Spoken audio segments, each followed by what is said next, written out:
ಸ್ವಾಸ್ಥ್ಯ ಆಯುರ್ವೇದದಿಂದ ಬಂದಿದ್ದೀನಿ. ಇದು ಸ್ವಾಸ್ಥ್ಯ ಆಯುರ್ವೇದ ಅಂತ ನಾವು MTS ಲೇಔಟ್ ಅಲ್ಲಿ ಹೊಸದಾಗಿ ಓಪನ್ ಮಾಡಿದೀವಿ.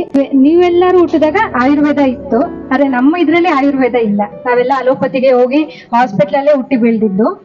ಇದರಿಂದ ನಾವು ಅಲೋಪತಿಗೆ ಅಡಿಕ್ಟ್ ಆಗ್ತಿದೀವಿ, ಆಯುರ್ವೇದನ ಮರ್ತೋಗ್ತಾ ಇದೀವಿ. ಅದು ನಮ್ಮ ಫ್ಯೂಚರ್ ಅಲ್ಲಿ ತುಂಬಾ ಪ್ರಾಬ್ಲಮ್ ಆಗತ್ತೆ ಅಲ್ವಾ. ಮತ್ತೆ ನಾವು ಆಯುರ್ವೇದಕ್ಕೆ ಹೋಗಿ ಆಯುರ್ವೇದದಿಂದಾನೇ ಬಂದ್ರೆ ನಮ್ಮ ಮಕ್ಕಳು ಎಲ್ಲರೂ ಚೆನ್ನಾಗಿರ್ತಾರೆ. ಒಬ್ರಿಗೆ ಏನಿಲ್ಲ ಅಂದ್ರು ತಿಂಗಳಲ್ಲಿ ಒಂದ್ಸಲಿ ಅಥವಾ 2 ಸಲ ಮಸಾಜ್ ತಗೊಳ್ಳೋದ್ರಿಂದ ಬ್ಲಡ್ ಸರ್ಕ್ಯುಲೇಷನ್ ಚೆನ್ನಾಗಾಗತ್ತೆ. ಹಾರ್ಟ್ ಅಟ್ಯಾಕ್ ಬರೋದನ್ನ ತಪ್ಪಿಸ್ಬಹುದು, ಒಂದು ನಿಯಂತ್ರಣ ಮಾಡ್ಬೋದು. ಬರೋದೇ ಇಲ್ಲ ಅಂತಲ್ಲ, ನಿಯಂತ್ರಣ ಮಾಡ್ಬೋದು. 3 ಸ್ಟ್ಯಾಂಡರ್ಡ್ ಮಗುಗೆಲ್ಲ ಮೊನ್ನೆಲ್ಲ ಹಾರ್ಟ್ ಅಟ್ಯಾಕ್ ಆಗಿದೆ. ಅಂದ್ರೆ ನಾವು ಅಲೋಪತಿಗೆ ಅಡಿಕ್ಟ್ ಆಗಿ ಆಗಿ ಆಗಿ ಆಗಿ ನಮ್ಮ ಬುಡದಿಂದ ಬಂದಿರೋ ಆಯುರ್ವೇದನ ಮರ್ತಿದೀವಿ ಅಲ್ವಾ. ಅದಕ್ಕೆ ಆದಷ್ಟು ಅಲೋಪತಿನ ಅವಾಯ್ಡ್ ಮಾಡೋಣ, ನಮಗಾದಂಗೆ ನಾವು ಆಯುರ್ವೇದನ ಎಂಕರೇಜ್ ಮಾಡೋಣ ಅನ್ನೋದು ನಾನಿದು.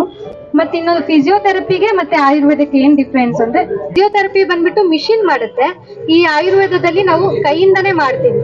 ಅದರಲ್ಲೂ ಸೇಮ್ ಎಫೆಕ್ಟ್, ಇದರಲ್ಲೂ ಸೇಮ್ ಎಫೆಕ್ಟ್. ನಾವು ಕೈಯಿಂದ ಮಾಡೋದ್ರಿಂದ ಪಾಯಿಂಟ್ಸ್ ಎಲ್ಲ ಗೊತ್ತಾಗುತ್ತೆ, ಕರೆಕ್ಟ್ ಆಗಿ ಟ್ರೀಟ್ಮೆಂಟ್ ಮಾಡ್ಬೋದು, ಟ್ರೀಟ್ಮೆಂಟ್ ಸಿಗತ್ತೆ ಇದ್ರಲ್ಲಿ.